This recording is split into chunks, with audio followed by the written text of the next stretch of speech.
Lo descubrí primero por un adolescente de TikTok. El chico me etiquetó en un video viral titulado "Este Airbnb está literalmente construido en tierra robada".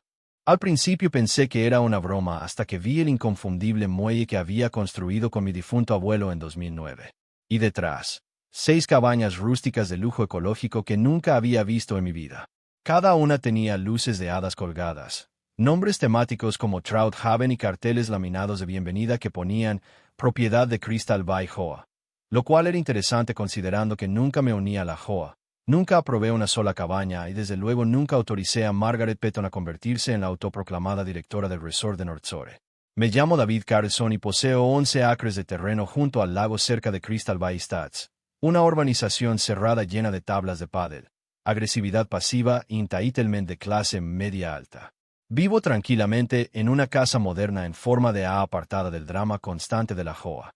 Pesco, hago kayak y me ocupo de mis asuntos, lo que por supuesto me convirtió en objetivo. Margaret Petton, presidenta de la Crystal Bay Joa y tablero de painte estandante, decidió que mi orilla sin desarrollar era una defecio para la comunidad. Así que hizo lo que cualquier ama de casa suburbana desesperada haría: la reclamó como suya. Empezó poco a poco. Noté que ponían un camino de grava cerca del límite de mi propiedad. Luego aparecieron antorchas tiki solares, luego bancos. Cuando confronté a Margaret, agitó un mapa laminado en mi cara y dijo que todo estaba dentro de la zona de expansión recreativa, excepto que mi terreno no está en realidad en Crystal Bay. Lo compré antes de que se fundara la Joa. Pero eso no detuvo a Margaret de instalar un cartel que ponía Crystal Bay Northshore Recreation Area, solo residentes. En 6 meses había una hoguera comunitaria, soportes para canoas y un amplificador de wifi literalmente clavado a mi roble. Y luego llegaron las cabañas. Cada una levantada en silencio de la noche a la mañana bajo el pretexto de instalaciones estacionales. Al parecer las cuotas de la Joa no cubrían del todo los costes, así que empezó a alquilarlas en Airbnb. Dos influencers etiquetaron mis coordenadas GPS exactas online. La primera cabaña apareció en marzo de 2022. Margaret la llamó refugio temporal para actividades junto al lago. Para junio había 3. Para diciembre, 6 cabañas completamente amuebladas salpicaban mi orilla, con mini neveras, camas queen y esas pretenciosas puertas de granero que corren sobre rieles. Intenté razonar con ella como persona civilizada. Margaret sonrió como una directora de crucero y me entregó una tarjeta que ponía Margaret Petton, presidenta de la Joa / visionaria comunitaria / curadora del lago. Me dijo con tono condescendiente que la comunidad había votado maximizar nuestros recursos compartidos. Le recordé que mi propiedad no era un recurso compartido. Se rió y dijo que era cuestión de interpretación. Así que contraté abogado inmediatamente. Ahí descubrí lo mejor. Margaret había presentado planos falsos al condado alegando un acuerdo de servidumbre que nunca existió. Peor aún, usó mi nombre y falsificó mi firma para crear la ilusión de consentimiento. Los documentos estaban fechados 2 años antes, en una época en que estaba documentado que yo estaba en el extranjero por trabajo. En 2 años había ingresado 212,000 pesos en alquileres a corto plazo, todo en terreno que no era suyo. Ahí llamé al tasador del condado, a la Junta Estatal de Inmobiliaria y, por diversión, al IRS. Resulta que cuando gestionas 6 alquileres cortos sin licencia en propiedad robada, el gobierno se interesa muy rápido. Primero llegaron las infracciones de zonificación, luego alegaciones de fraude fiscal, luego una investigación completa de fraude de título. Un investigador del condado recorrió personalmente las cabañas con un portapapeles y murmuró para sí: "De verdad esta mujer puso un jacuzzi en esta". El IRS congeló sus cuentas personales y de la Joa pendiente de investigación. Margaret intentó celebrar una reunión de emergencia de la Joa para votarse inmunidad temporal contra el procesamiento. Solo apareció una persona, su marido, que se marchó a mitad para ir a jugar pickleball al centro comunitario. La investigación reveló detalles aún más impactantes. Margaret había estado cobrando los alquileres a través de una LLC pantalla que creó llamada Laxae Paradise Ventures. Nunca declaró los ingresos en sus impuestos. Usó fondos de la Joa para amueblar las cabañas, alegando que eran mejoras comunitarias. Incluso contrató a su sobrino como gestor de propiedades a 50 pesos la hora, aunque vivía a 3 estados de distancia y nunca había pisado la propiedad. El contable forense que trajo el Estado dijo que era el caso más descarado de fraude de Hoa que había visto en 20 años de investigaciones. Las cabañas fueron condenadas por el condado en 48 horas tras concluir la investigación.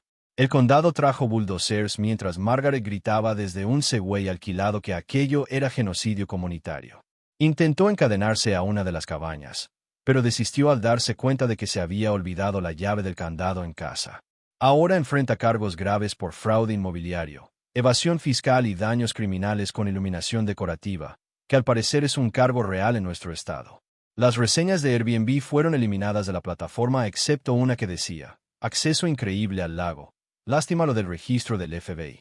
Toda su junta de la JOA dimitió avergonzada cuando los detalles salieron a la luz. El vicepresidente sacó un comunicado diciendo que no tenía conocimiento de las acciones de Margaret, pese a que su firma aparecía en varios documentos fraudulentos. La tesorera alegó que pensaba que los ingresos de alquiler eran de una colecta legítima de la JOA. La secretaria simplemente se mudó a Florida sin decir palabra a nadie. El marido de Margaret pidió el divorcio y en los procedimientos alegó que llevaba años advirtiéndole que sus planes la alcanzarían. Durante el juicio Margaret mantuvo su inocencia con argumentos cada vez más extraños. Alegó que las cabañas eran instalaciones artísticas, luego que eran refugios de emergencia para patos desplazados. En un momento argumentó que como el lago era público, cualquier terreno que lo tocara también lo era, lo que hizo que el juez rodara visiblemente los ojos. Su abogado, que encontró en una valla publicitaria, intentó alegar que falsificar mi firma era en realidad una forma de arte performativo protegida por la primera enmienda. Ese argumento duró exactamente 30 segundos antes de que el juez lo cortara. El fiscal presentó pruebas abrumadoras, incluyendo imágenes de seguridad de Margaret dirigiendo equipos de construcción a las 2 de la mañana, recibos de materiales de construcción comprados con tarjetas de crédito de la JOA y mensajes de texto donde literalmente escribió, y cito, David nunca sabrá que le ha golpeado, seguidos de 3 emojis riendo. Sus propios emails a los huéspedes de Airbnb incluían instrucciones detalladas sobre cómo evitarme si aparecía en mi propia propiedad. Un mensaje decía, si ven a un hombre en un kayak azul, solo díganle que están observando aves y los dejará en paz. Me concedieron daños punitivos de $300,000 y ahora soy legalmente dueño de su barco pontón, que renombré de Audacity.